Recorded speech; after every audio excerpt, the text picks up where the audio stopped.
This woman laid on a couch for 12 years until she was basically melted to it.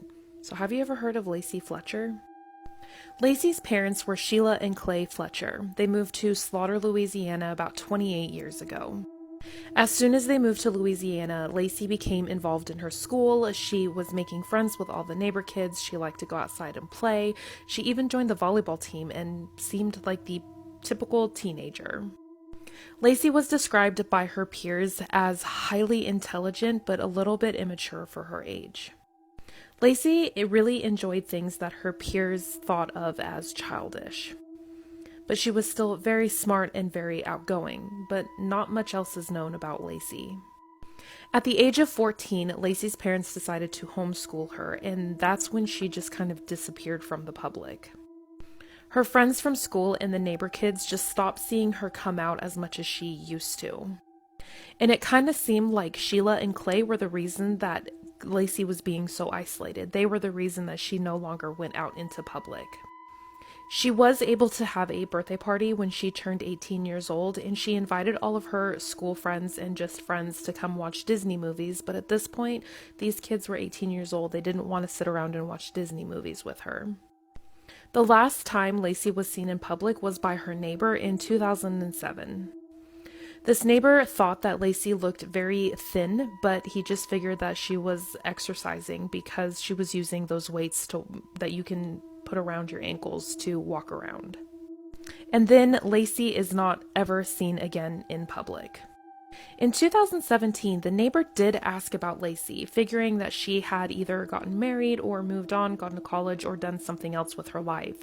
But Clay told him that Lacey was still there. She was still at home. But the neighbor didn't press further. He didn't question why he didn't see her. He just kind of let things be.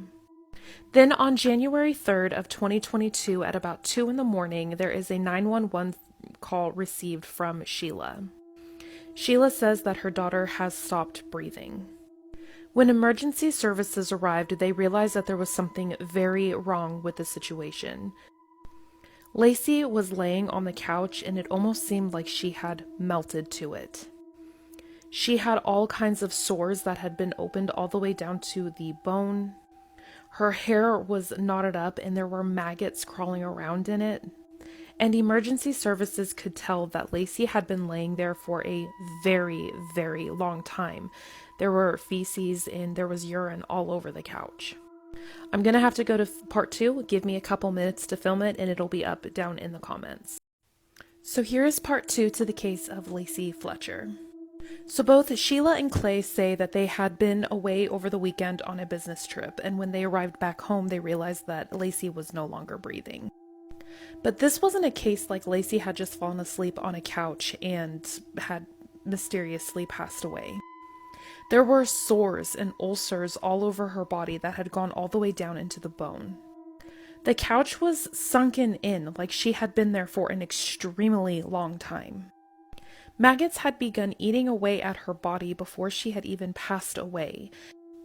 The sores on her body had given way to sepsis, and that's eventually what killed her, but it was very obvious that Lacey had laid there much longer than just one weekend. Both the coroner and the sheriff said that this was the worst case they had ever come across. As the investigation went forward, investigators were able to figure that Lacey had probably laid on that couch for 12 years. Sheila and Clay said that Lacey suffered from something called locked-in syndrome. This is a neurological disorder where a person can be fully alert and aware but cannot move anything in their body. The only way they can communicate is with eye messages. So like moving their eye in a coded way. It was confirmed that Lacey did have autism and anxiety disorder, but Sheila and Clay say that her anxiety was so bad that she would not leave the living room. Like she refused to leave the living room, even to use the bathroom. Sheila claimed that she would bring Lacey meals and try to take care of her to the best of her ability. But I think we all know that that's a total hoax. There's no way that they were taking care of Lacey. If Lacey had been taken care of, she would not have been found in the state that she was. A grand jury decided that there was enough evidence to charge both Clay and Sheila with first-degree murder. Both were charged with first-degree murder, and they are currently out on bond. Their trial date has been moved to June. So what are your thoughts on this case? Was this medical neglect? Was this first-degree murder? Did Sheila and Clay do everything they could? I think it's pretty obvious that Sheila and Clay both completely neglected Laci and just left her alone to die. I personally think that that's what they were waiting for. They were waiting for her to die, so they no longer had to take care of her. I think that they should be tried to the fullest extent of the law. But what are your thoughts on this case? Let me know down in the comments and follow for more true crime. This 14-year-old was sentenced to life in prison without the possibility of parole, making him the youngest person to ever receive that sentence. So have you ever heard of Lionel Tate?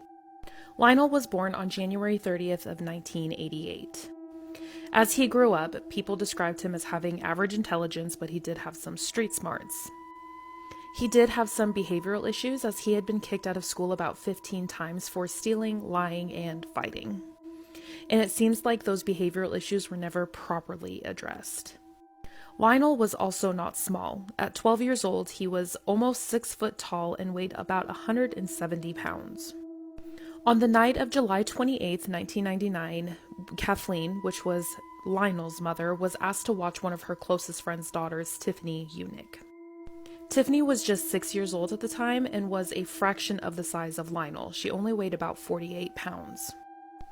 Sometime in the evening, Kathleen decided that she wanted to go upstairs to her room and left the two younger children alone downstairs.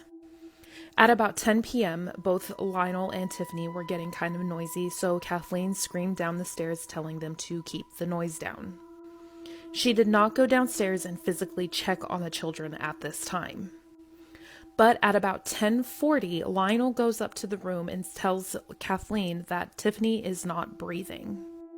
Lionel told Kathleen that they were play wrestling and that he had Tiffany in a headlock. He says that she then smashed her head onto a side table and then started rolling around on the floor, where she urinated herself and was moaning, and he said she was acting like a baby. Lionel says that he left her alone and then sometime later went upstairs to get his mother when he noticed that she was not breathing anymore. By the time Kathleen got down to Tiffany, she was already cold. But upon closer examination, it would be revealed that Tiffany's injuries were far worse. She had bleeding in her brain, a cracked skull, a broken rib.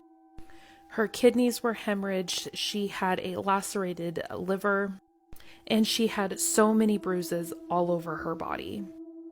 A child abuse expert would testify in court, saying that the beating had to have lasted about 5 minutes, and it was the equivalent of a fall from a 3-story building.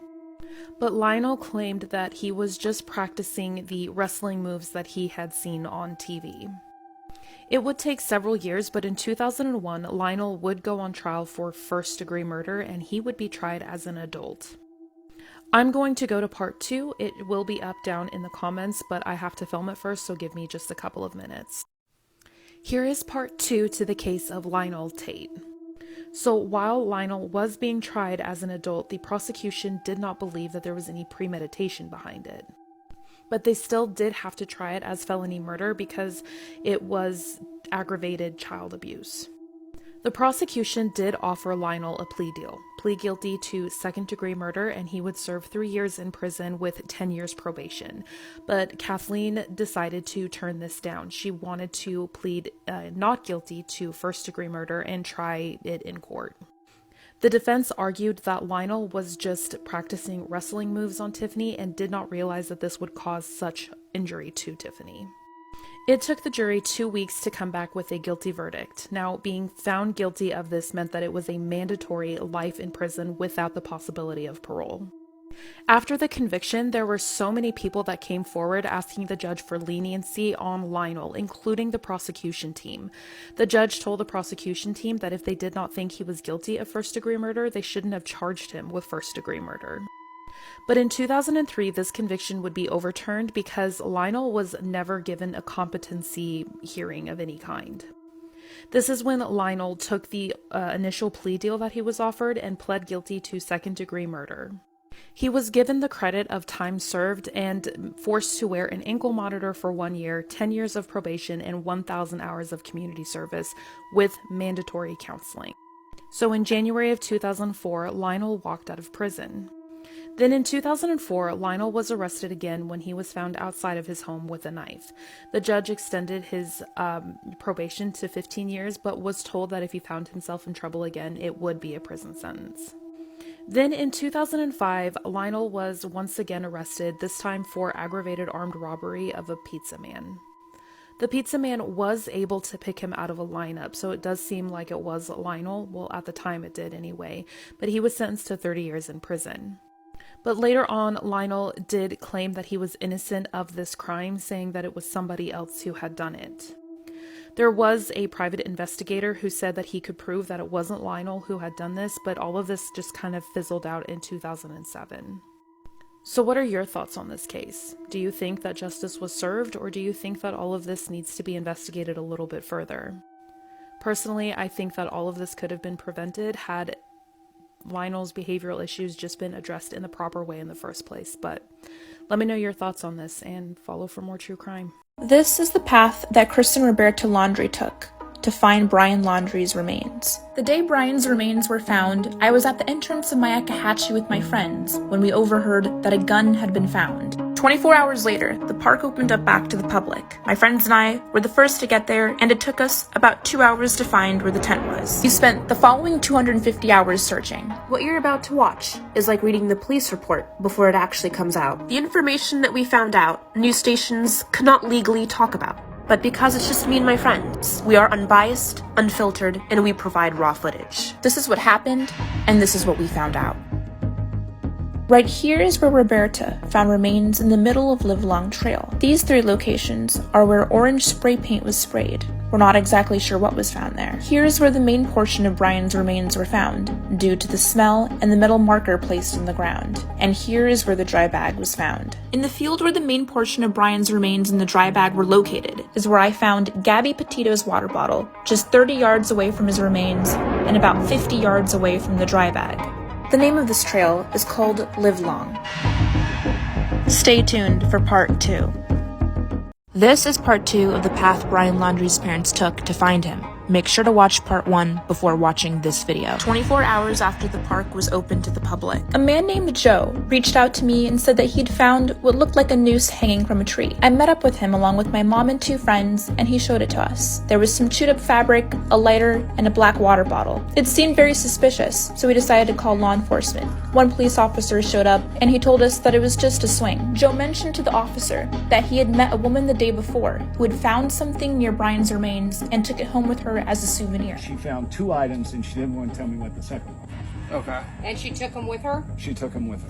What the woman had found was 15 feet from the second circle of orange spray paint. We walked from the tree with the swing over to that location. The fact that a woman found something that she believed belonged to Brian Laundrie and didn't want to talk about it and took it home with her, it made us wonder what else could be out there that law enforcement and FBI had overlooked. So we decided to split up. My mom, me, Jonathan, Andra, and Joe. A second police officer joined the first officer along with a news reporter. This news reporter was the same one that photographed Kristen Roberta Laundrie the day they found Brian's remains. Pay attention to the news reporter because he plays a huge part in this. As we were searching, my mother decided to venture deeper into the woods, and she found a clearing we had never seen before. I heard my mother yell that she'd found something, so I started walking towards her. When I saw her, she was on the other side, and I naturally assumed that she had crossed it, when in reality, she had traversed around it. I began to walk through the field, and everyone else behind me walked towards it as well. Mom, how did you get through here? There's rattlesnakes in here. As I cut through the field, immediately to my left was a green water bottle. I yelled to everyone that I'd found something, and Joe ran towards me. Here's the thing, Olivia. You and I were 100% sure this is theirs, man. My mom found an orange. My mom pointed at something along with an orange spray-painted spot. Oh, God. I just almost stepped on something. Then Joe pointed at something. You found bones? It's a spine. It's a spine. Oh God. By this point, the 2 police officers had come over to see what the commotion was about. During this time, the news reporter showed us where the dry bag was found, and he confirmed that the orange spray-painted spot was where partial remains had been found. The smells right here in this area, badly. Yeah, we were here the other day, this spot. Okay. We were here the other day, this spot. The officers collected the bones, but when it came to the bottle, We kept trying to convey to the officers they needed to take the bottle, and they chose not to. So they're not taking the water bottle. the 2 police officers left, and we decided to search a little longer. But when it was time for us to go, we proceeded to go back the way that we had come in. But the reporter did something different. What he did caused a revelation in the case. My only mistake was that I was someone's look-alike. Hi, my name is Khadija O. I was a 23 years old German-Algerian Instagram beauty blogger. Last summer, in August 2022, I received a message from another beauty blogger called Sharbin K. She was German Iraqi.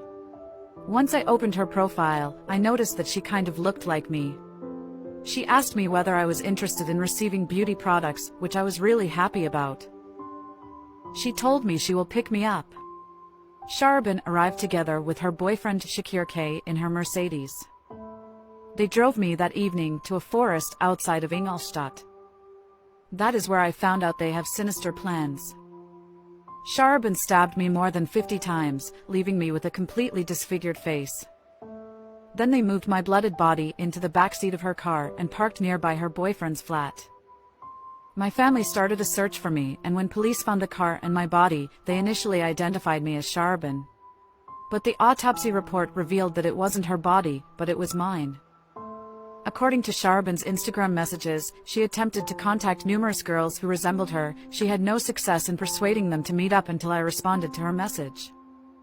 She wanted to make it look as if she was the one who had been murdered by leaving my body in her car. Sharbin wanted to run away from trouble at home. She wanted to go into hiding due to internal family disputes and fake her own death. Both Sharbin and Shakir have been arrested and face life in prison if convicted. One thing I want you to learn is to never trust strangers easily. If someone is nice in your messages, it doesn't mean they will be like that in real life as well. I wish I never trusted her. Breaking news, a 17-year-old girl has been stabbed 15 times by her ex-boyfriend while eating at a restaurant with her mother. The incident occurred on Saturday when the young girl and her mother went to a restaurant to get something to eat. When they arrived, they saw her ex-boyfriend that she had broken up with months ago sitting at a table. Once the mother and daughter saw the suspect, they attempted to leave immediately. However, within 20 seconds, the suspect was charging them. When the mother and daughter made it out to the parking lot, that is when the suspect held down the girl by her arm and stabbed her about 15 times. A local bystander luckily was able to detach the suspect from the victim, and that is when he attempted to take his own life. The 17-year-old victim was airlifted to the hospital with critical injuries. Her sister stated that she has an injury to her spinal cord and cannot feel her legs at this time. The mother and other injured bystanders were taken to the hospital with non-life-threatening injuries. If the suspect survives his injuries, he is going to be charged with 2 counts of first-degree murder and 1 for aggravated battery with a deadly weapon. Those warrants were already issued in the hospital. I'll keep you guys updated. What do you think? Drop in the comments.